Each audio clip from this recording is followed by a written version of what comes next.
Over the last few years, a quiet but noticeable shift has been occurring across the African continent. Military tanks rolling into capitals, citizens celebrating on the street after a military coup, constitutions suspended overnight.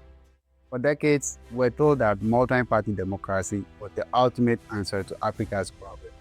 Fast forward to today, with skyrocketing inflation, massive youth unemployment, and rising insecurity, millions are asking a radical question. Has democracy failed Africa? Or perhaps have the people we've elected failed democracy? In this video, we are looking past the headlines to uncover what is actually happening, and the truth might surprise you. To understand what is going on, we need to look back at the 1990s. After decades of military dictatorship and one-party rule, a wave of democracy swept across the African continent. Suddenly, success was measured by one thing: holding elections every 4 or 5 years.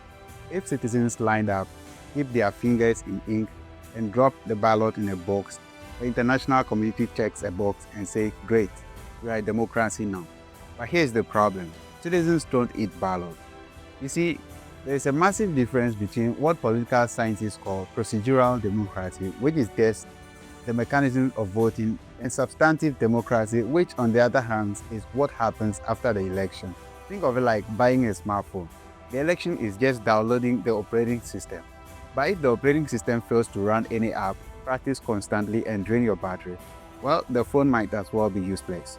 For millions of young Africans today, the system feels like it's crashing. We are living through a massive cost of living crisis, staggering unemployment, and corruption scandals that dominate the news. When people see politicians getting incredibly wealthy while the roads crumble and the lights go out, disillusionment sets in. The frustration isn't with freedom, it's the fact that regular elections haven't delivered basic human dignity to many Africans. And when we watch the global news, it's easy to look at these challenges and think the entire continent is sliding backward. But Africa is not one giant country. It's 54 completely distinct nations with an entirely different story. And if you look past the doom and gloom, you see some of the most inspiring democratic resilience in the world happening right now. Let's take Senegal.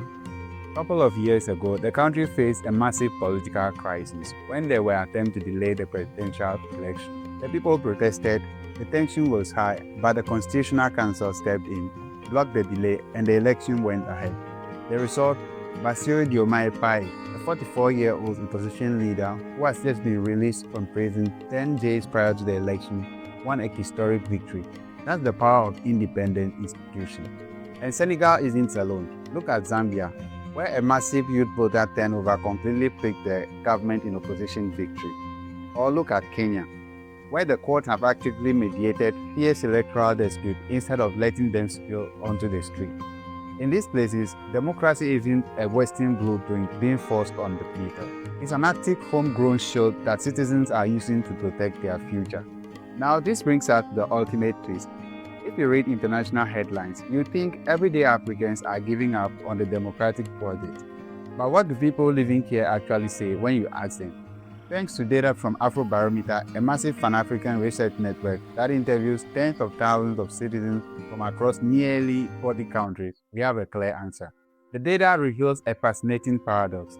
Yes, satisfaction with how politicians operate has dropped sharply, but support for democracy as a concept remains incredibly resilient.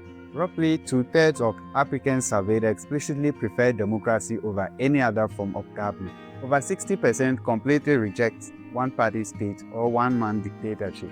In fact, a massive majority endorse media freedom and want the press to investigate corruption and hold governments accountable. So what's the real takeaway here?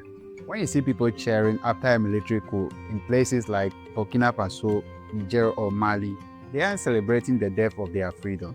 They are celebrating the removal of the specific corrupt leadership that failed to keep them safe or put food on the table. It's not a demand for less democracy, it's a desperate cry for actual accountability. So back to our original question, has democracy failed Africa? The answer is no. But if the copy-paste Western model that focused purely on the ballot, sure, that definitely has failed. Right now, the continent is in a very messy, complex, and a vital transition case. We are realizing that true democracy isn't just an event that happens every 4 or 5 years. It's a daily practice of building strong, independent, and local institutions that serve the people and not the politicians alone. The future of African governance won't be written in Washington, London, Berlin, or Paris. It's being written on the ground in Accra, Abuja, Antananarivo, Nairobi, among others, by the youngest, most connected demographic on earth.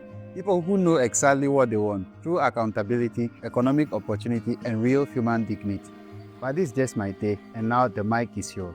Is the political system in your country delivering what people actually need, or is time for a completely different model of governance? Drop your thoughts in the comment below and let's start the debate over there. If you enjoyed this video, be sure to hit the like button and subscribe for more content like this. I'll see you in the next one. Thanks for watching.